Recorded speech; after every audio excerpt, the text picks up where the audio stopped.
오늘은 이런 사람은 복이 있습니다 라는 제목으로 하나님 말씀 증거하겠습니다.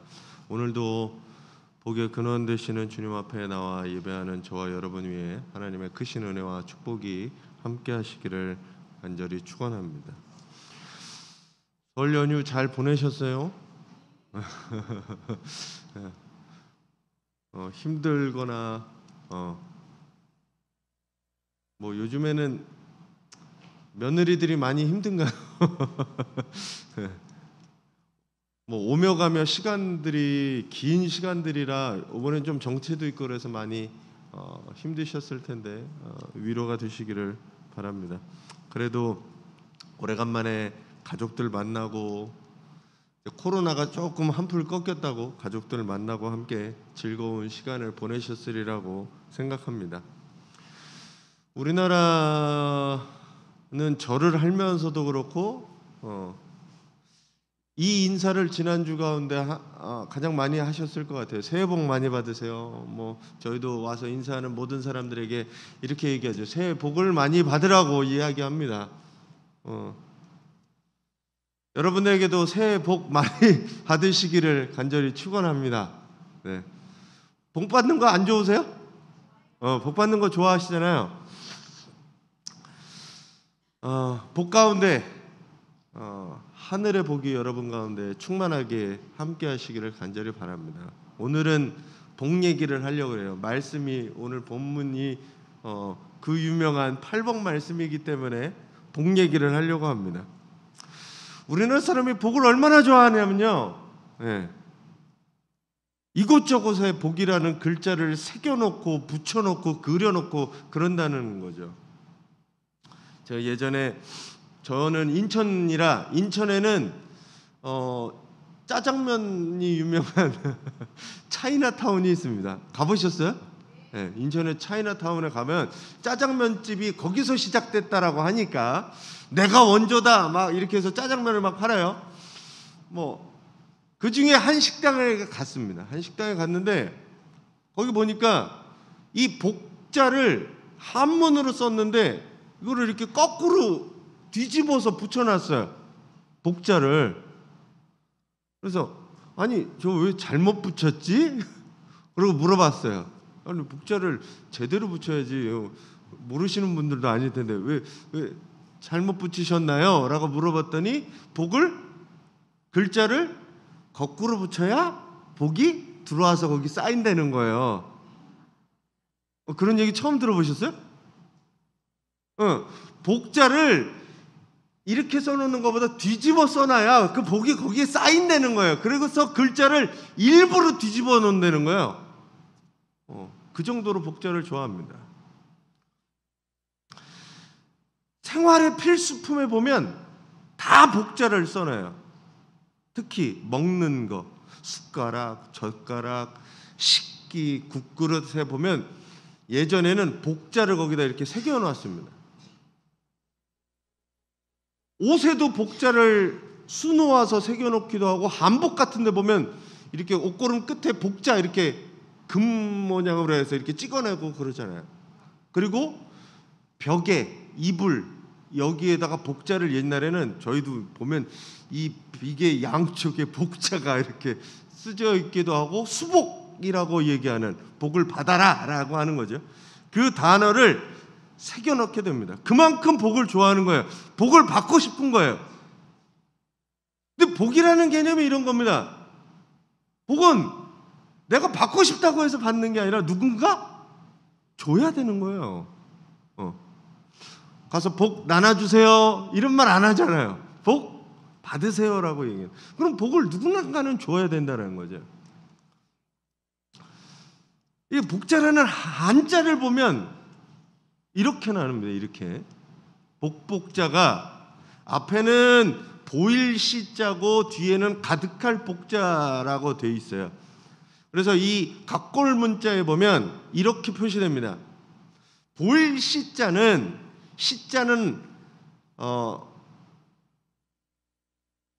저 돌에 이렇게 된 거 신주 신을 의미할 때 이 보일 시자를 씁니다.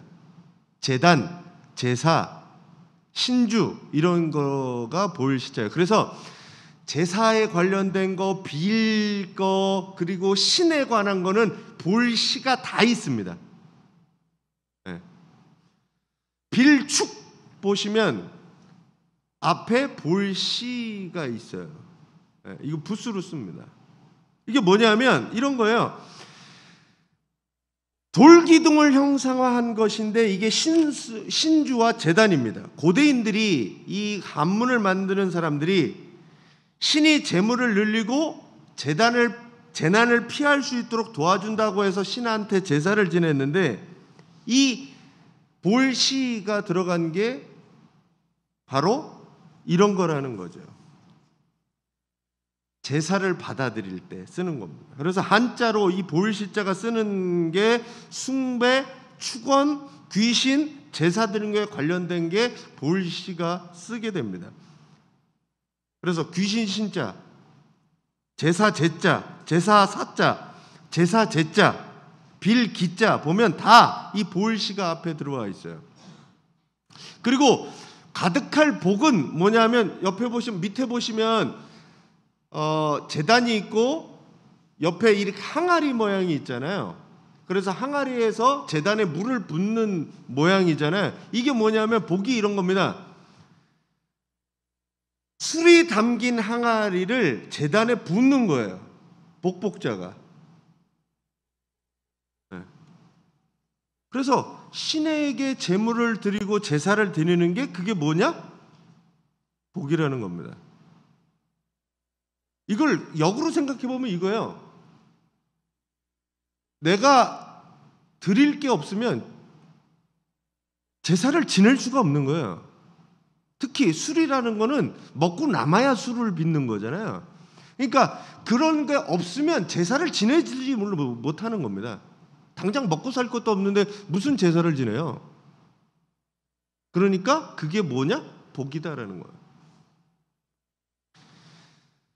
신에게 정성껏 예물을 드리고 제물을 드리고 제사를 지내는 것 자체가 뭐냐? 복이다라는 겁니다. 이 복복자가 그래요. 네. 이거는 제가 그 네이버에 그렇게 나와 있습니다. 제가 지어내거나 어디서 한 게 아니라 네이버에 있어요. 영어로는 제가 오늘은 어원들을 좀 보려고 그러는데 영어로는 이게 블레스라고 해요. 갓블레스라고 돼 있어요. 여기 오늘 이 팔복에도 블레스라고 하는 게 당신에게 축복을 기원한다라는 거잖아요. 근데 이 블레스의 어원이 어디서 나오냐면 게르만조에서도 나옵니다. 이게 블레스가 뭐 여러 번에 걸친 단어가 있지만 이 게르만족의 블로탐이라고 하는 이 단어에서 이 블레스가 나오는데 그게 뭐냐면 블러드에서 오는 거예요. 비슷하잖아요. 생긴 게 블러드나 블레스나. 이게 뭐냐면 그 당시에 영어를 사용하는 그 라틴 그쪽 동네 사람들이 피를 뿌리는 제사를 했다는 거예요. 뭐 우리는 잘 아는 유대교 제사법이 그렇잖아요. 소나 양이나 피 뿌려갖고 그걸 태워가지고 제사를 지냈는데 그 사람들도 제사를 지낼 때 동물이나 사람의 피를 뿌려서 그걸로 덮었다는 거예요. 그러니까 블레스의 기원도 어디서 오냐면 제사에서 옵니다. 제단에 피를 뿌리고 그 이후로 이 블레스라는 단어가 희생, 예배, 축복이라는 단어로 이렇게 변천돼서 사용되게 됩니다. 그러니까 한자도 그렇고 영어도 그렇고 이 축복의 단어는 어디서 오느냐? 신에게 제사하고 예배하는 데서 온다라는 거죠. 마지막으로 그러면 헬라어 원문에는 뭐라고 되어 있냐? 헬라어 원문에는 이 마카리오스라고 되어 있습니다. 마카리오스. 오늘 이 팔복의 말씀은 이렇게 시작해요. 마카리오스를 먼저 얘기해요. 복 있는 사람은 이런 사람이 복 있는 사람이다. 왜냐하면 이렇기 때문이다 라고 얘기를 하는 거예요. 원문에 보면 이 마카리오스라고 하는 것이 행복한이라는 뜻으로 사용되거든요. 행복인데 어떤 행복이냐면 사람이 그냥 즐겁고 그냥 그런 행복이 아니라 신들이 가지고 있는 행복한 거예요. 신이 무슨 걱정이 있겠어요? 신님이 무슨 걱정이 있겠어요? 항상 즐겁고 해피한 거지. 그 행복을 뭐라고 표현하냐? 마카리오스라고 표현한다는 거예요. 신들의 상태. 신은 항상 행복한 상태에 있는 거예요. 그 사람들이, 이 헬라 철학을 하는 사람들의 신들은 뭐 화가 나거나 이런 게 아니라 항상 행복한 상태에 있습니다. 뭐 아쉬울 게 없는 거죠. 그래서 그 신들의 행복을 느끼는 사람이 있어요. 신들의 행복을 함께 느끼는 사람을 바로 이 마카리오스를 느끼는 거예요. 자, 이 세 가지 단어, 영어, 한문, 그리고 이 헬라어 단어의 뜻은 신과 함께할 게 느껴지는